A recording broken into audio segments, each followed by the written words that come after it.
Imagine, like, weaving an indestructible thread into the very walls of your home, or into your kid's school, or even the protective gear of firefighters. You're holding this miracle material that just stops blazing fires cold. Right, it resists corrosive chemicals and it basically seems to outlast time itself. Exactly.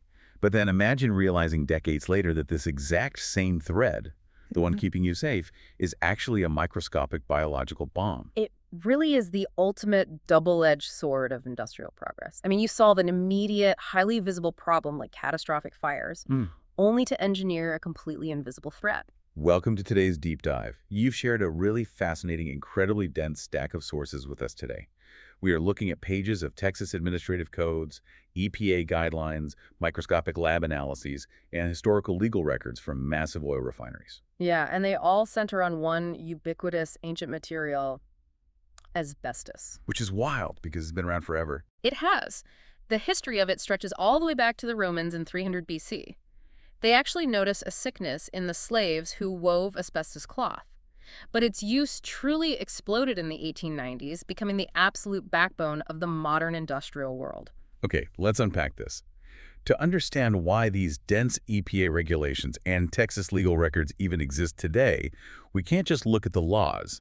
We first have to zoom all the way down to a microscopic war happening inside the human lung. Right, because the biological scale of this is mind-blowing. So what is it about this material that makes it so uniquely dangerous to our bodies?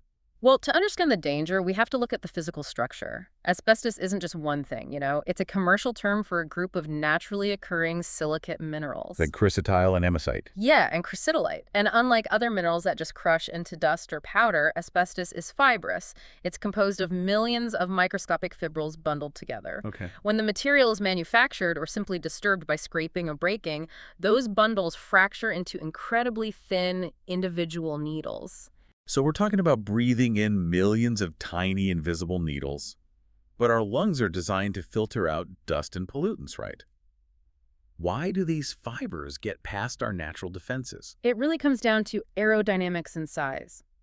When you breathe in contaminated air, the larger, thicker fibers usually get caught in the upper respiratory tract. Like they just hit the walls of your windpipe? Basically, yeah. They are subject to gravitational settling, or they just crash into the walls of your airways, often hitting the saddle points called carinæ, where your bronchial tubes branch off. Right, and then those larger particles get trapped in mucus and cleared out. That's the system working as intended. Exactly.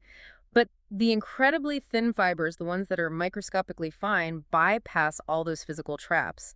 They just float on the airstream, diffusing deep into the lowest, most delicate parts of the lungs. Straight into the alveoli. Right into the alveoli.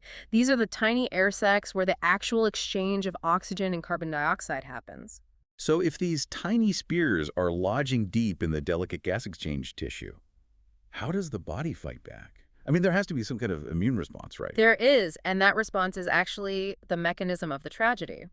Your lungs deploy a cleanup crew, white blood cells known as macrophages. Go ahead. They constantly roam the alveoli, seeking out foreign particles to engulf, digest, and remove through the lymphatic system.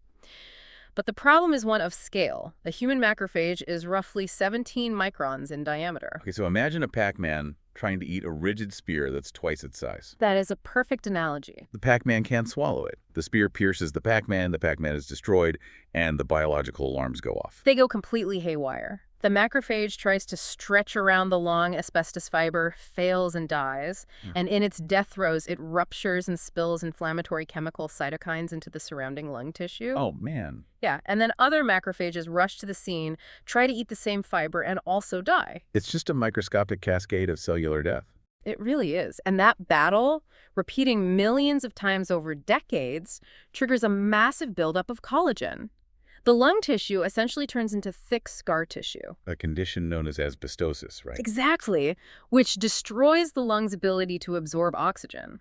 Over an even longer period, this chronic cellular disruption mutates the DNA, leading to fatal lung cancer or mesothelioma, a rare cancer of the lung lining. This is terrifying. And the most terrifying aspect is the latency. A worker could inhale these fibers and not show a single symptom for 10 to 50 years. But wait, the body's incredibly adaptable. If you inhale other types of dust or even certain modern synthetic glass fibers, the body can eventually break them down or dissolve them in lung fluid.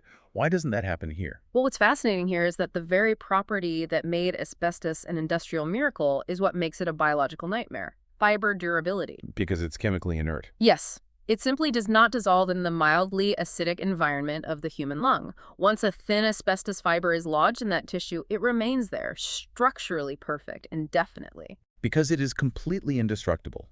And because it was biologically indestructible, it was also industrially perfect, which makes it the absolute holy grail for the most explosive high-heat industry on Earth. The sources actually take us straight into the heart of the Texas oil boom. Right, Texas has long been the nerve center of the global oil and gas industry.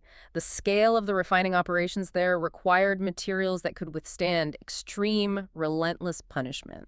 And the human cost is sitting right here in the data. The sources note that oil refinery workers are 3 times more likely to develop mesothelioma than the general population. 3 times. It's staggering. What exactly were they doing in these facilities that required so much of this material? Well, look at the core technology of a refinery. You have cracking coils designed to violently break down raw hydrocarbons. These systems operate at temperatures ranging from 450 to 750 degrees Celsius. That is unbelievably hot. You cannot safely run pressurized equipment at those extreme temperatures without massive heavy insulation. If a pipe ruptures, you have a catastrophic inferno. The sources mention a specific, notorious product they used everywhere, called limpet asbestos. What made limpet so dangerous? Limpet was a sprayed-on fireproofing and thermal insulation. Its composition was just staggering: 60% pure asbestos, 38% cement, and 2% mineral oil. Wait, why add the mineral oil? The mineral oil was basically the delivery mechanism. It allowed this heavy, fibrous sludge to be sprayed out of a hose so it could perfectly coat complex, awkward shapes. Like storage tanks and massive turbines. Exactly, convoluted vessel skirts, you name it. But because routine maintenance at these refineries was handled constantly by the on-site staff, any repair work meant cutting into or tearing off that limpet coating. Doing so released massive, invisible clouds of pure asbestos fibers right into the workers' breathing zones. Exactly. Here's where it gets really interesting, though. If the danger of breathing in these fibers was starting to be known by the mid-20th century, why on earth did they keep using it so casually? We're talking about putting it in everyday protective clothing or simple sheet gaskets for pipes. It is a profound industrial paradox. You kind of have to put yourself in the shoes of a plant manager in the 1950s. The sheer utility of asbestos prevented immediate catastrophic chemical fires. Right, so a chemical explosion in a refinery kills 50 men today. Mesothelioma might kill them in 40 years. That's the tragic math. The immediate, terrifying threat of fire simply outweighed the invisible, slow-moving health risk at the time. So they use it in everything. The sources describe these sheet gaskets that were literally cut to size on site. Workers would replace these gaskets in miles and miles of piping. And when a hot pipe was opened, the gasket would often be baked onto the metal. Right. Think about the physical reality of removing a baked-on gasket. You can't just lift it off. A pipe fitter has to pry it off, violently scrape the metal seating surface, and use a wire brush or sander to clean it. And if that surface wasn't heavily soaked in water during the process, aggressively scraping an 1/8-inch compressed asbestos sheet launches millions of microscopic fibrils directly into the air. It does. And it wasn't just the pipe fitters or the boiler makers who suffered. The ripple effect here is completely heartbreaking. Yeah, the collateral damage was immense. Bystander exposure was rampant because the ventilation simply pushed the dust from the pipe fitters over to the electricians and the welders. But the deepest tragedy found in the historical records is the secondary exposure to the workers' families. That part is so tough to read. It really is.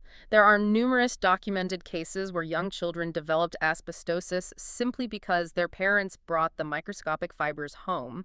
The dust clung to their heavy work clothing, their boots, and even the hair on their arms. The scale of this in Texas alone is staggering.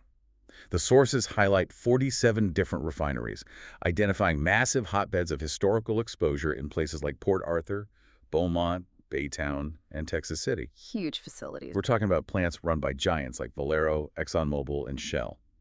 Millions of tons of this indestructible fiber were essentially baked into the infrastructure. Which brings us to the next monumental challenge.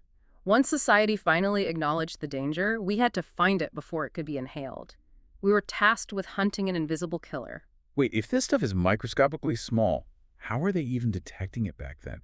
If they were trying to regulate it in the 60s, how did they know it was in the air?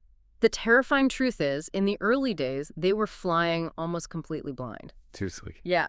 Up until the late 1960s, the standard testing method was something called a liquid impinger.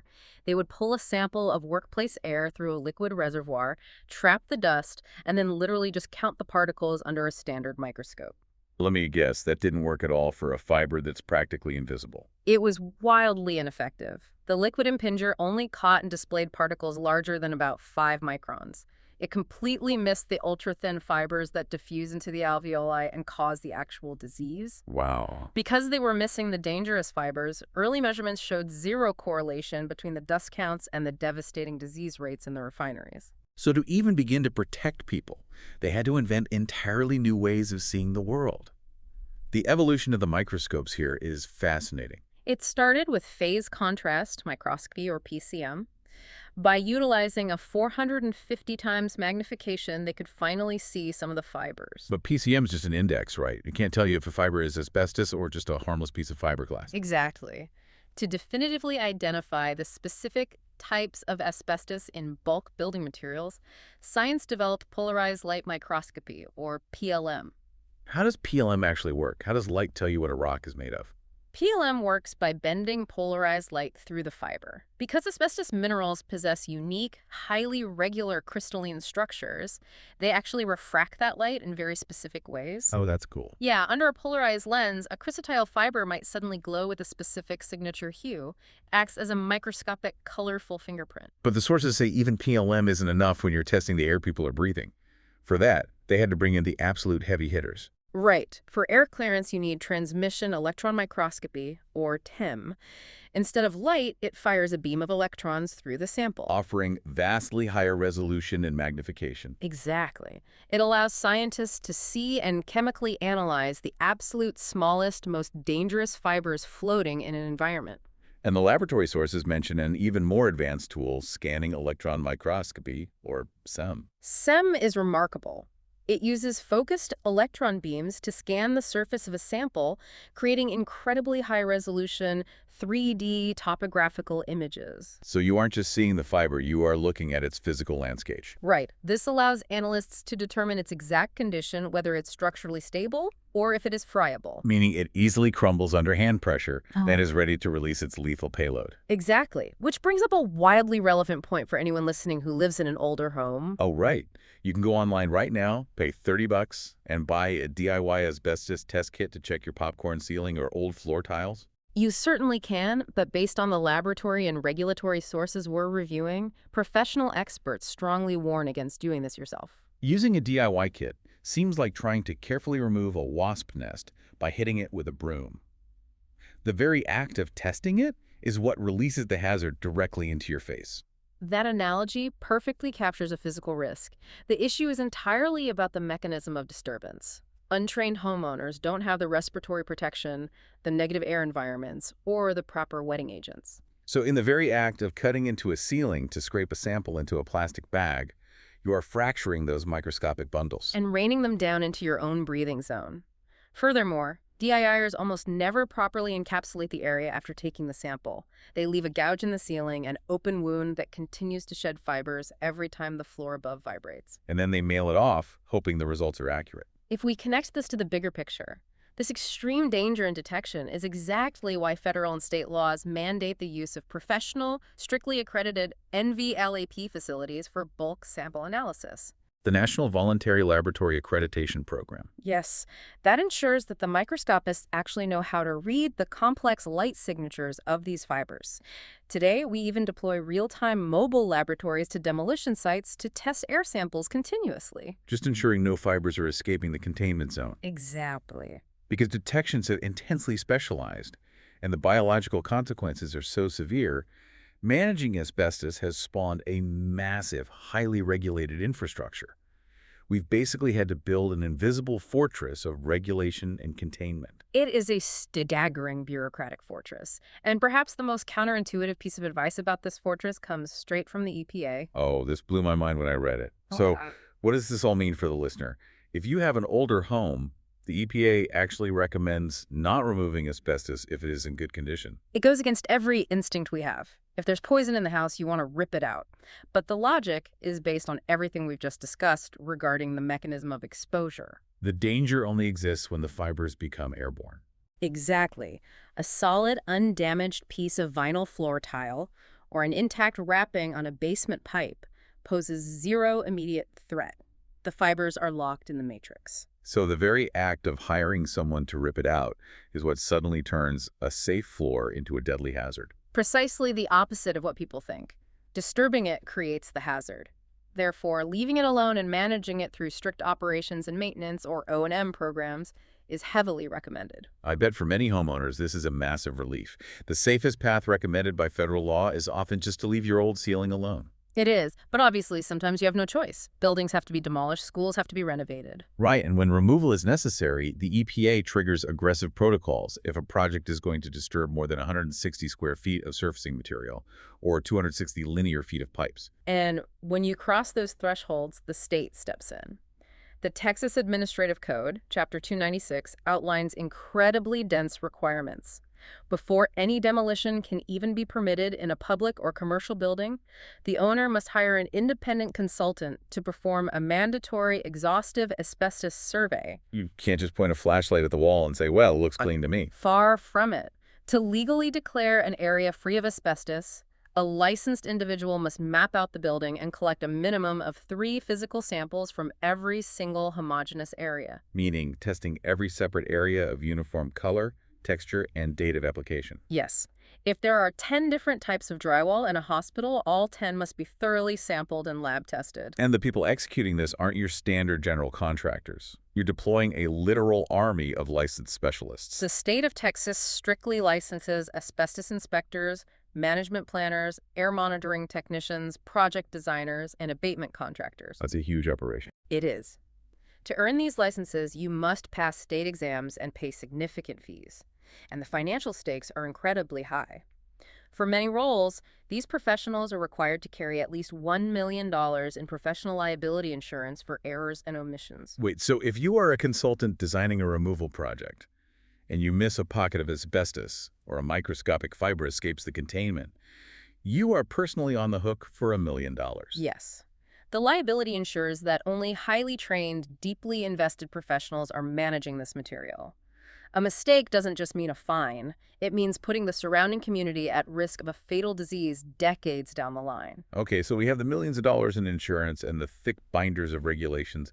But what about the physical mechanics? How do you actually tear out a wall full of toxic microscopic dust without contaminating the entire neighborhood? Well, the physical containment relies entirely on controlling the atmosphere itself.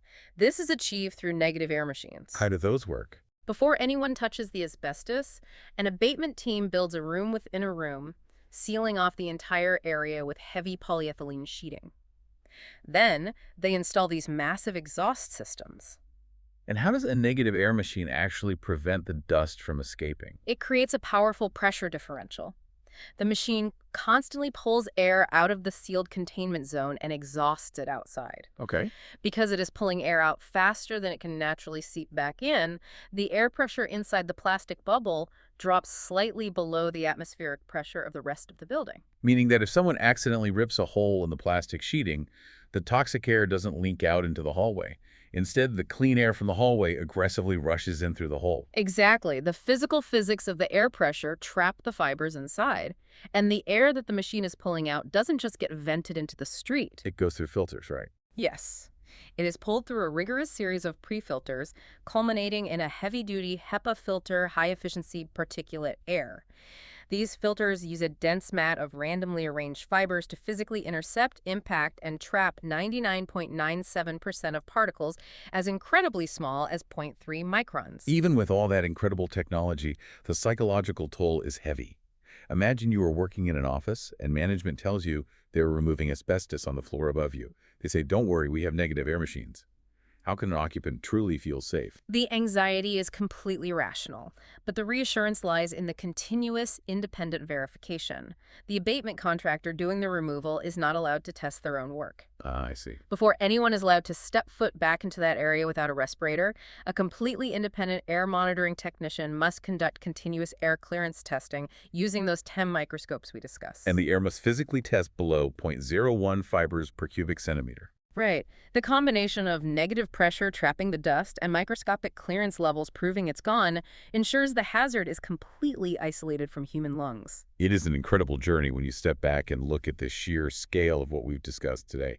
We started this deep dive zooming into the microscopic biological warfare happening inside a single human macrophage. We did. And then we scaled up to the extreme heat, the sprawling miles of pipe, and the industrial paradox of the Texas oil refineries, seeing how this material became universally entrenched in our world. And we ended up looking at the massive societal response. High-tech 3D electron microscopes, bending light, negative air pressure machines altering the atmosphere of a room, and million-dollar liability policies designed to keep us safe. However, the sources leave us with a critical warning as we look toward the future. The NeoNiche research data highlights a new, highly anticipated commercial material currently entering the global market: carbon nanotubes. The next great miracle material of our generation. Yes. They possess unbelievable tensile strength, they're incredibly light, and they conduct electricity flawlessly. But there's a catch. Physically, these carbon nanotubes are microscopic, highly durable structures. They are smaller than 0.005 microns in diameter, and the research notes that they behave as entangled particle agglomerates, meaning they clump together into strange, durable, microscopic shapes. Which sounds terrifyingly familiar. It does. So I invite you to ponder this as we close. We have spent decades building an incredible billion-dollar regulatory fortress to contain the tragic legacy of asbestos. But as we enthusiastically engineer new, ultra-durable, microscopic miracle materials for the future, are we truly prepared to test them, regulate them, and manage them?